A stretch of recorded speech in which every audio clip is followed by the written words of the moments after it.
Hi again. Uh, now we're going to talk about using that difference quotient. But what we're going to do is, what if I want to know what the rate of change is right there, just in that one spot? If I take the average rate of change between these 2 points, does that give me a good idea of what's actually happening at that spot? Eh. What if, though, I move it closer? What if I move the point closer? Is that better? A little bit better. What if I just keep moving it closer and closer? What if I could make h 0? What if I could make h 0? Would I get exactly what the change was at that one spot? Okay, but we have this fraction here, and h is in the bottom. And what do we know about zeros in the bottom of fractions? Are we allowed to do that? That would definitely break our domain law. So we can't put a 0 in the bottom of the fraction. So what we're going to have to do is take the simplified difference quotient like we've been doing in 1.3, but then we're going to take the limit as h approaches 0. So remember, it's okay if we can't put 0 in the denominator when you take a limit, because we don't care what's actually happening at that spot. We care what's happening as we approach the spot with a limit. Okay, this limit, since it is at 1 point, is also called instantaneous rate of change. And I want to give you a little example of how these two things are different. So let's say we're going on a road trip and we want to leave on a Friday afternoon. We're going to go down to the beach, and we've got a long weekend, so we want to go down to the beach for the long weekend, but we can't leave till after the end of the workday on Friday. So we leave KSU at 4 o'clock and we head down into town, into Atlanta, which means we're going to hit traffic. And we are going to be going very, very slow. Okay, so when we get out of all of that traffic, we're probably going to speed. Now, just so you know a little bit about me, I am the queen of getting caught speeding, and I am driving. So since we are speeding and I am driving, we are going to get caught. So we get pulled over. Now, we left KSU at 4 o'clock. It's 7 o'clock, and we are only 90 miles away from KSU. Okay, so the policeman pulls me over, and he says, "Do you know how fast you were going?" And I say to him, "Well, yes, I left KSU 3 hours ago, and I've gone 90 miles, so clearly I'm going 30 miles an hour. Am I lying?" Well, no, but that's not the information he cares about. What I gave him was the average rate of change from the time I left till the point in time where he caught me speeding. And what he's looking at is the instantaneous rate of change. The change at that one moment in time where I sped past his car.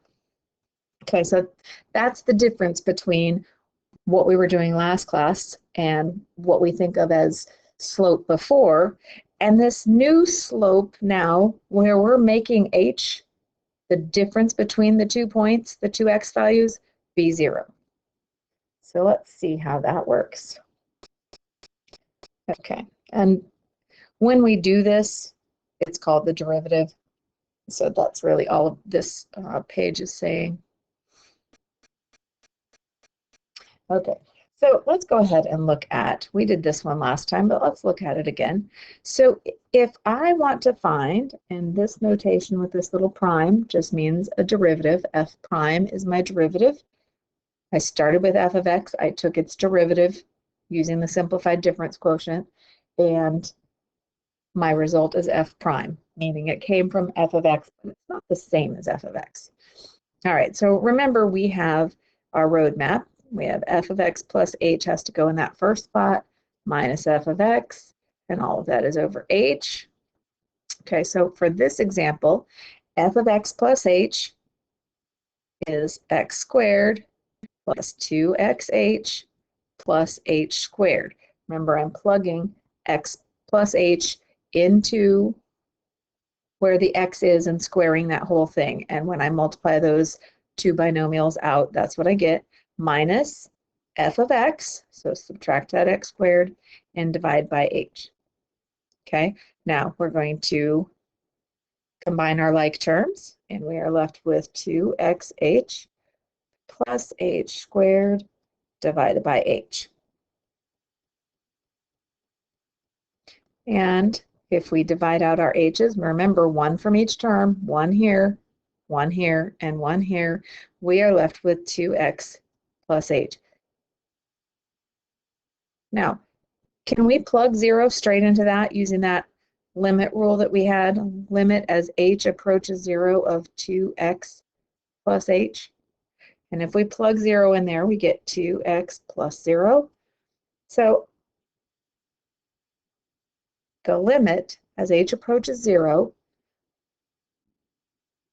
of this difference quotient is 2x. So our f prime, our derivative, is 2x.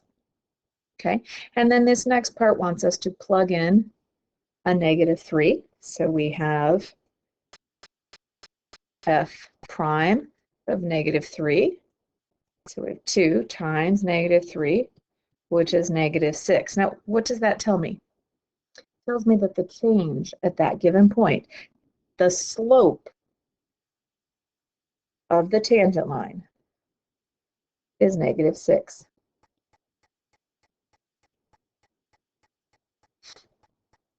And the other one was 4. So f prime of 4, so 2 times 4. And again, that is the slope of the tangent line that goes through the point 4 and x squared, 416. How do I know it's 16? I plugged 4 into the x squared, the original function, got out 16. So I have slope and I have a point, which means I can find the equation of a line anytime you have a slope and a point.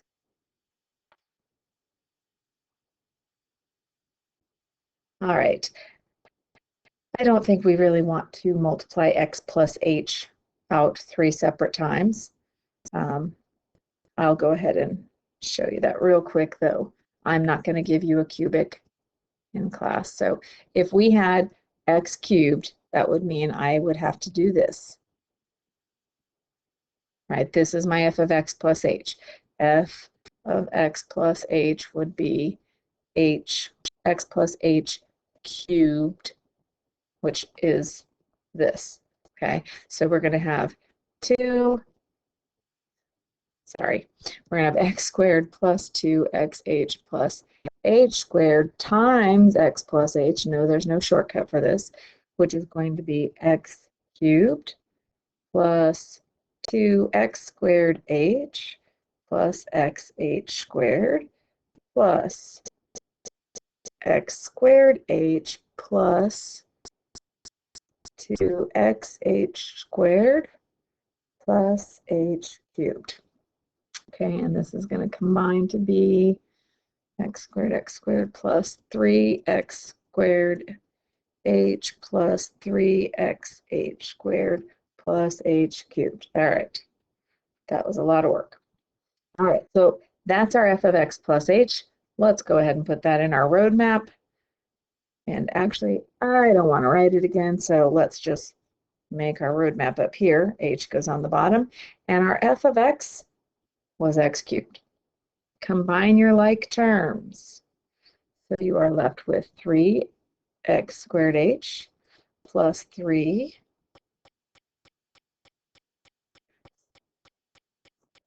xh squared plus h cubed all over h. Again, if I want to divide h out, I've got to divide 1 from each one. So 1, divide 1 out there, divide 1 out there, and divide 1 out there. And we are going to be left with 3x squared plus 3xh plus h squared.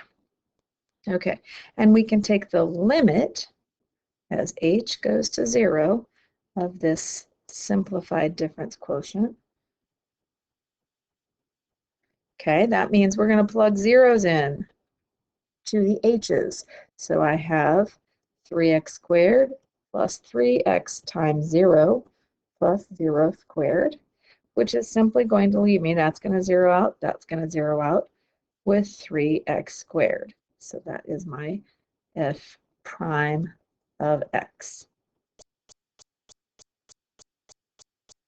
Okay, sometimes we are not going to be able to take a derivative. Now remember, a derivative, or saying that it's differentiable, means we can take its derivative.